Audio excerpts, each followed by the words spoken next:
What's going on, guys? It's your girl Jaden and our resident expert Caleb coming at you with Fantasy Tomorrow to talk injuries. As we all know, I'm sure you guys know, Week 8 was pretty mild when it comes to injuries, and it actually seems like some of the players who's been missing some time or some significant amount of times is actually looking to return to the field, which we all love to see. So with that being said, Caleb, who missed time in Week 8 that we should be watching carefully? So the biggest one that finally we're getting him back, and is great for fantasy football, great for football in general, but that's Christian McCaffrey, running back for the Carolina Panthers. Now, he's had a high ankle sprain that's kept him out for quite a long time, but he returned to practice last week, and he's set to play against the Chiefs this week, so it's really exciting. If you've had to hold on to McCaffrey for this long and not been able to play him, it's going to be great for your team to finally have him back in your lineups. Now, Aaron Jones, running back for the Packers, he has a calf injury, and he also has a chance to return, but his chances are not quite as good as McCaffrey's right now, and that's because his game is on Thursday night. So it's very iffy whether he'll be able to suit up and play on Thursday. Now, Miles Sanders, running back for the Eagles, he has a knee injury. He wasn't able to practice at all last week, and he's going to need to practice this week in order to have a chance to return. Now, for Chris Carson, running back for the Seahawks, he has a foot injury.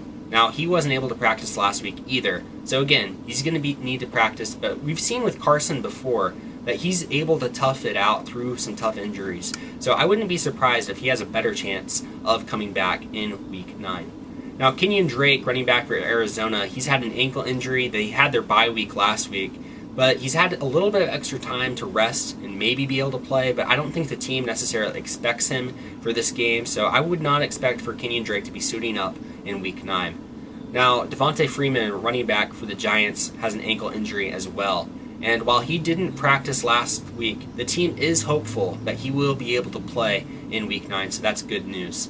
Now, Mark Ingram, running back for Baltimore, he also has an ankle injury, a lot of ankle injuries for running backs, of course, but he might need a little bit more time to heal. He's suffered this injury fairly recently. It's a high ankle sprain, so he may miss Week 9 as well. Now, some good news for Michael Thomas, wide receiver for New Orleans. He finally might be able to suit up and play. Of course, he's had an ankle injury that's hurt him. He was suspended for a game. Now he's been nursing a hamstring injury, which kept him out of Week 7 and 8. But they are hopeful that they will finally have him back this week in Week 9. Now, Jamison Crowder, wide receiver for the New York Jets, he's had a groin injury. He was able to practice once in a limited capacity last week, but in order to have a chance to play this week, he's going to need to log some consecutive practices and really show us that he is good to go. Emmanuel Sanders, wide receiver for the Saints, he's had COVID, so he's been out the last couple of weeks, but the team expects him to return to the team this week, be able to practice, and be able to play in Week 9. Now, Sammy Watkins, wide receiver for the Chiefs, he's had a hamstring injury. It's kept him out the last 3 weeks. That was about the timetable. Initially, they said 2 to 3 weeks. We'll see if they play it safe with Watkins. I don't think they need him in this game against the Panthers, so they might hold him out, let him rest an extra week or two. But just keep an eye on it. If he practices at all this week, he has a chance to play. So just keep an eye on Watkins. And then lastly, I'll talk about Allen Lazard, wide receiver for the Packers. Now, he's had a core injury that's had him on IR for most of the season, but he might be able to actually come back. He practiced last week, which is good news, but they just need to activate him off of the injured reserve list. So let's see if that happens, but he has a chance to come back and play in Week 9. All great news. We love long lists like that. Who got injured in Week 8 that we should be watching carefully? So one player you're definitely going to need to pay attention to is Kenny Golladay, wide receiver for the Detroit Lions. He hurt his hip this past week, and it really is not looking good for him. They are labeling him as week to week, which is never a good sign. He's doubtful to play in this upcoming game, but you never know. Maybe he'll recover quick and be able to go, but just keep an eye on him. And if you need a replacement for Golladay, go and check and see if his teammate Marvin Jones is on waivers. You might be able to pick him up, and he will serve as a good replacement for Golladay while Golladay is injured. Now, someone who doesn't have a game this week, but we need to keep an eye on, is Darrell Henderson, running back for the LA Rams. Now, he has a thigh injury that kept him out of the game, or actually took him out of the game against the Dolphins this past week, And it's never good for your running back. It's going to depend on how severe of an injury this is, whether it will keep him out of week 10 after their bye week. Of course, it's good that he's getting a little extra rest with that bye week, but just keep an eye on it. And if you need some insurance, of course, you can pick up Cam Akers or see if Malcolm Brown is available. Either of those would be good replacements for Henderson. Now, T.Y. Hilton, wide receiver for the Colts, he's dealing with a groin injury, which took him out of week 8's game. And those injuries are never good for a wide receiver. They can linger for a bit. So definitely need to keep an eye on him, see if he practices at all, see if he'll be able to play this upcoming week. Now, Adam Humphries, another wide receiver, this one for the Tennessee Titans, he is dealing with a concussion, which knocked him out of this past week's game. And really with concussions, it's kind of a 50-50 chance whether he'll be able to go this upcoming week. We know Allen Robinson suffered a concussion last week and he was able to play, but also Andy Dalton suffered a concussion and wasn't able to play. So it's very much just on a player-by-player basis with concussions, depends on the severity of it. So just keep an eye on him, see whether he's able to clear concussion protocol if you are reliant on Humphries. And lastly, I'll just mention Jonathan Taylor, running back for the Indianapolis Colts. He didn't produce well this past week, and that's because he was dealing with a nagging ankle injury during that game. So who knows whether that's going to keep him out of his next matchup. And if it did, even if it doesn't, it could be something that could keep him from producing. It seems like the Colts are totally fine with running out Jordan Wilkins if Taylor is being banged up.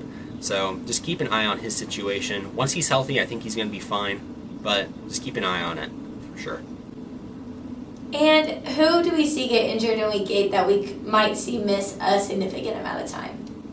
Yeah, so unfortunately, the San Francisco 49ers had a really rough week. They're going to be missing quite a few key players. First off, sadly, George Kittle, tight end for the 49ers, he broke his foot. So definitely not good. And he's expected to miss at least 8 weeks. So if you lost Kittle, that's really bad for your team. Really kind of stinks. But you could go out and pick up Jordan Reed. He was really good in Kittle's absence earlier this season, and he's returning from injury himself. And the 49ers just love to throw to their tight ends. So I think Reed will be able to perform in Kittle's absence. Of course, it's terrible for your team, but there are options out there if you need them. On the same team, of course, the quarterback, Jimmy Garoppolo, he also got hurt. He injured his ankle, has a high ankle sprain, and he's expected to miss at least 6 weeks. And if he decides to get surgery, he would actually end up missing the rest of the season. So if you are dependent on him, maybe you're in a 2-quarterback league, you need someone to replace him with, I would look at Nick Mullins. Mullins played well after Jimmy Garoppolo left the game in Week 8. So he's someone that we know can perform well in the 49ers offense. And then lastly, also for the 49ers, their running back Tevin Coleman, he hurt his knee, and this was actually his first game back after returning from a knee injury, and he ended up re-injuring that same knee. So really bad news for Coleman. I would expect him to miss some period of time as well, which means good things for JaMycal Hasty and Jerick McKinnon in his absence, but really tough for the 49ers. It stinks to see one team pile up so many devastating injuries. But good news is that Week 8 was not that rough in injuries, and some of your starting players some of your key players to your lineup that you've been holding on to might even be returning, which is wonderful news. To stay updated, tune in each week, like, comment, and subscribe to these videos so you can hear who all Caleb has to report back on you, or who all Caleb has to report about in the upcoming week. I'm going to let you know that my name's Jaden. This is Fantasy Tomorrow, where we're giving you the information to learn today and win tomorrow. See you guys next week.